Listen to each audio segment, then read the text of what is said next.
ZEE5 ಇರುವಾಗ ನೀವು ನಿಮ್ಮ ನೆಚ್ಚಿನ ಶೋಗಳನ್ನ ಎಂದಿಗೂ ಮಿಸ್ ಮಾಡಿಕೊಳ್ಳುವುದಿಲ್ಲ. ಅದು ಸಂಪೂರ್ಣ ಉಚಿತವಾಗಿ. ಅಮ್ಮ ಯಾಕೆ ಇಷ್ಟೊತ್ತಾದ್ರೂ ಮನೆಗೆ ಬಂದಿಲ್ಲ?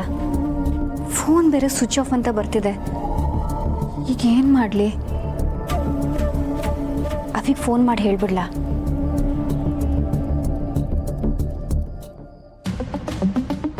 ಯಾಕಮ್ಮ ಪೂರ್ಣಿ ಟೆನ್ಷನ್ ಇದೆಯಾ? ಅವಿಗೋಸ್ಕರ ಕಾಯ್ತಿದ್ಯಾ? ಅವ್ನು ಬರೋದು ಇನ್ನೂ ತಡ ಆಗ್ಬೋದು. ಹೊಸ ಕಂಪ್ನಿ ಕೆಲಸಗಳೆಲ್ಲ ನಡೀತಿದೆಯಲ್ಲ. ಮಾವ ಅವ್ರು ಬರ್ತಾರೆ ಅಂತ ಫೋನ್ ಮಾಡಿ ಹೇಳಿದ್ದಾರೆ. ಆದರೆ ನಾನು ವೆಯ್ಟ್ ಮಾಡ್ತಿರೋದು ಅವರಿಗಲ್ಲ. ತುಳಸಿ ಅಮ್ಮ ಇನ್ನೂ ಮನೆಗೆ ಬಂದಿಲ್ಲ. ಏನ? ಅದಕ್ಕೆ ಇನ್ನೂ ಮನೆಗೆ ಬಂದಿಲ್ವಾ?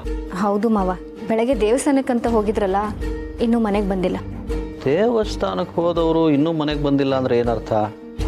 ಎಲ್ಲಿಗಾದರೂ ಹೋಗಿರ್ತಾರೆ. ಹಾಗೇನಾದರೂ ಹೋಗಿದ್ರೆ ಅವರು ಮನೇಲಿ ಯಾರಿಗಾದರೂ ಹೇಳೇ ಹೋಗಿರ್ತಿದ್ರು. ಲೇಟ್ ಆಗುತ್ತೆ ಅಂದರೆ ಕಾಲ್ ಮಾಡೋ ಮೆಸೇಜ್ ಮಾಡೋ ಹೇಳ್ತಿದ್ರು ಮಾವ. ಆದರೆ ಇವತ್ತು ಇಷ್ಟೊತ್ತಾದರೂ ಮನೆಗೆ ಬಂದಿಲ್ಲ. ಶಾರ್ವರಿನೂ ಇನ್ನೂ ಬಂದಿಲ್ಲ. ಅವಳು ಬೆಳಗ್ಗೆನೆ ಹೋದವಳು ಎಲ್ಲೋಗಿರ್ಬೋದು? ಅದಕ್ಕೆ ಕಾಣ್ತಿಲ್ಲ ಅಂದರೆ ಅದ್ರ ಹಿಂದೆ ಶಾರ್ವರಿ ಕೈವಾಡ ಏನಾದರೂ ಇದೆಯಾ? ಅವಳೇ ಏನಾದರೂ ಕುತಂತ್ರ ಬುದ್ಧಿ ತೋರಿಸ್ತಿದ್ದಾಳ?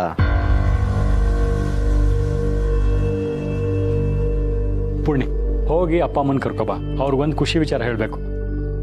ಅಮ್ಮ ಇನ್ನೂ ಬಂದಿಲ್ಲ ರೀ. ಬೆಳಗ್ಗೆ ದೇವಸ್ಥಾನಕ್ಕೆ ಅಂತ ಹೊರಟೋರು, ಮನೆಗೆ ಇನ್ನೂ ಬಂದಿಲ್ಲ. ಫೋನ್ ಟ್ರೈ ಮಾಡಿದ್ರೆ ಸ್ವಿಚ್ ಆಫ್ ಅಂತ ಬರ್ತಿದೆ. ಫೋನ್ ಸ್ವಿಚ್ ಆಫ್ ಆಗಿದೆಯಾ? ಇಂಥ ಪರಿಸ್ಥಿತಿಯಲ್ಲಿ ಅವ್ರಿಗೆ ಜಾಸ್ತಿ ಓಡಾಡೋಕ್ಕಾಗಲ್ಲ. ಎಲ್ಲಿ ಸುಸ್ತಾಗಿ ಕೂತಿದ್ದಾರೋ. ಬೆಳಿಗ್ಗೆ ಹೋದವರು ಇನ್ನೂ ಬಂದಿಲ್ಲ ಅಂದರೆ ಏನರ್ಥ? ಮಧ್ಯಾಹ್ನ ಊಟ ಎಲ್ಲಿ ಮಾಡಿರ್ತಾರೆ? ಇಷ್ಟೊತ್ತಾದರೂ ಎಲ್ಲಿ ಹೋಗಿರ್ತಾರೆ?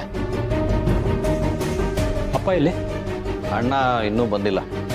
ಅಂದರೆ ಅಪ್ಪ ಅಮ್ಮ ಜೊತೆಗೆ ಇರಬೇಕು. ಅಪ್ಪನ ಕಾಲ್ ಮಾಡಿದ್ರೆ ಗೊತ್ತಾಗತ್ತೆ.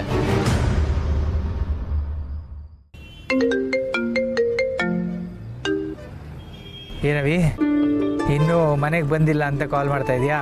ಇನ್ನೇನು ಸ್ವಲ್ಪ ಹೊತ್ತು ಬಂದ್ಬಿಡ್ತೀನಿ. ಸರಿಯಪ್ಪ. ಅದು ಗೊತ್ತಾಯಿತು. ನಾನು ಇನ್ನೂ ಬಂದಿಲ್ಲ ಅಂತ ತುಳಸಿಯವರು ಗಾಬರಿ ಪಟ್ಕೊಂಡಿರ್ತಾರೆ ಅಲ್ವಾ? ಅದಕ್ಕೆ ನಿನ್ನ ಹತ್ರ ಕಾಲ್ ಮಾಡಿಸಿರ್ತಾರೆ.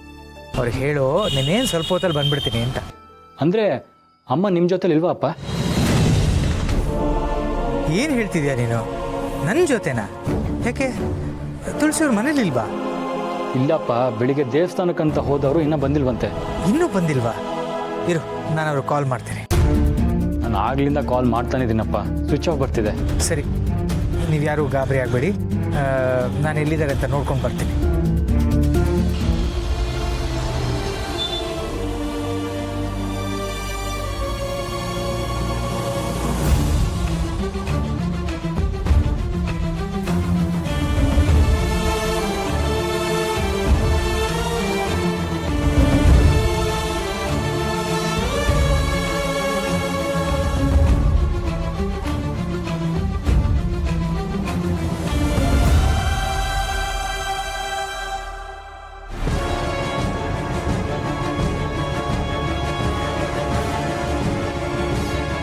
ಹೋಗಿ ಹೋಗಿ, ತಡ ಮಾಡಬೇಡಿ.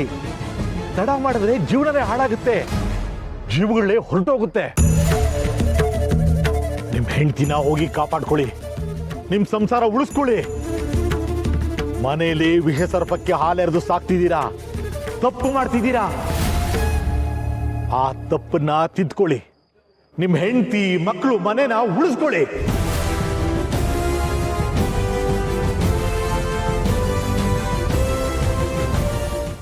ZEE5 ಆಪ್ ಡೌನ್ಲೋಡ್ ಮಾಡಿ ಎಲ್ಲಾ ಸಂಚಿಕೆಗಳನ್ನು ಸಂಪೂರ್ಣ ಉಚಿತವಾಗಿ ನೋಡಿ.